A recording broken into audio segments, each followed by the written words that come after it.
What is up, guys? Dave's Basket back again with another review. So today we've got the Nokia Lumia 950, I believe. Don't quote me on this, I might be wrong. I'll have to double check for you guys. But I'll leave a link down to this in the description in the box below. But yeah, this phone's actually quite good. I ended up using this phone temporarily. Shout out to JJAMOTVHD. I probably said that wrong, but go and check out his channel. He does loads of sick reviews and unboxing and plenty of other tech stuff over here in the UK. And yeah, basically he lent me this phone whilst I was in the middle of transferring because I wanted to get a new phone. And I saw my iPhone and I was going for the ONEPLUS 3T. So I used this phone for about a week and it worked. It functions perfectly to get your basic stuff done in terms of being able to send text messages, make phone calls, obviously using WhatsApp, Twitter, even like Spotify and that sort of thing. It's all fine. The only thing about the Windows phones is that it actually does lack applications on their store, so you can't get like Instagram, Snapchat, among a lot of other apps as well, like Google services, of course, like Google Music. I use that quite often.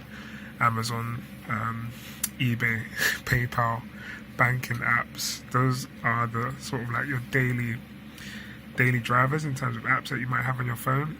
So there are a lot of other basic things that you can't get, like Gmail apps, stuff like that. But granted, it does allow you to sign into like your Gmail account and every other account pretty much through the Outlook application. So that's quite cool. The layout's not too bad. A little bit different from what you'd be used to really if you're coming from iOS or Android. However, these things are quite intuitive. I like how the contacts are constantly moving. You get some little art in the little windows for the apps there as well, like that movement, which is quite cool. And in addition to that, in these little boxes here, you can change the size of these boxes. That wasn't a very good demonstration, but you can change the size to be small or quite large, however you want to change it, and it gives you a little preview of exactly what's happening. So obviously if you've got a music application up, it will give you a preview of what's playing. If you've got mail up, it will give you a preview of that, messages, calls, etc. So that's quite good. I like that. The phone's quite snappy and responsive. In addition to that, it's actually got a cool function. This phone's actually got an iris scanner as well, so it's actually got quite a lot for its price point. This would be the perfect backup phone. The best feature in this phone is the camera. There's a couple of videos that I've shot using this phone, which you guys can go back on my channel and have a look at if you like. And the camera on there is outstanding for a phone at this price. Hey, there's a reason why I see other people using this phone as their basically point and shoot for YouTube. So they're able to make some really snappy videos on there, 60 frames per second, 1080p recording, laser or autofocus with optical image stabilization as well. So that's really good. In addition to that, the sound quality is on here not too bad as well. So the built-in DAC, I use the phone with the aux lead. Got the 3.5mm headphone jack, and it works quite well. I normally play a lot of music in the car, and it sounds nice and crisp. Like I said, performance on the phone is actually quite good. A couple of times I managed to get it stuck. When I had a couple of applications open at once, it was a bit like wanted to think about it.